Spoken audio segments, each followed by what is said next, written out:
Crisis VGR news కు స్వాగతం.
శ్రీ సాయినాథాయ నమః. ఈరోజు చాలా ప్రాముఖ్యమైనటువంటి రోజు, గురు పూర్ణిమ. బాబాగారు సశరీరులుగా ఉన్నటప్పుడు ఆయన నోటి నుండి వచ్చినటువంటి ఈ పండుగ చాలా ప్రాముఖ్యం వహిస్తుంది. 1908లో కృష్ణాజీ నోల్కర్ అనే భక్తుడు పండరి నుండి చావడికి వచ్చి బాబాగారిని దర్శించుకున్నప్పుడు బాబాగారు శ్యామతో ఆ ముసలాయన్ని స్తంభాన్ని చూపించి ఆ స్తంభాన్ని పూజించుకోమని చెప్పి శ్యామతో చెప్తారు.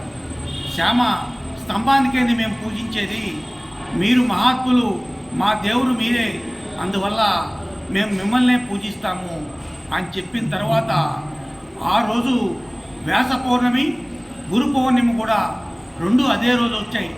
అందువల్ల దాదా కేల్కర్, తాత్యా, శ్యామ వీళ్ళందరూ కలిసి పట్టు వస్త్రాలతో బాబాగారిని పూజించారు. ఆ రోజు నుంచి ఈ రోజు వరకు ప్రతి ఒక్క బాబా మందిరంలో గురు పూర్ణిమ అంగరంగ వైభవంగా చేసుకుంటూ బాబాగారి ఆశీర్వాదం ప్రతి ఒక్క బాబా భక్తులు పొందుతున్నారు. అదేవిధముగా ఈ వెంకటగిరి సాయిబాబా మందిరంలో గురు పూర్ణిమ రోజు ఎక్కువ మంది భక్తులు కూడా వస్తున్నారు. వారికి కూడా బాబాగారి ఆశీస్సులు ఉండాలని మా మందిరం తరఫున మేము కోరుకుంటున్నాం. ఓం సమర్థ సద్గురు శ్రీ సాయినాథాయ నమః.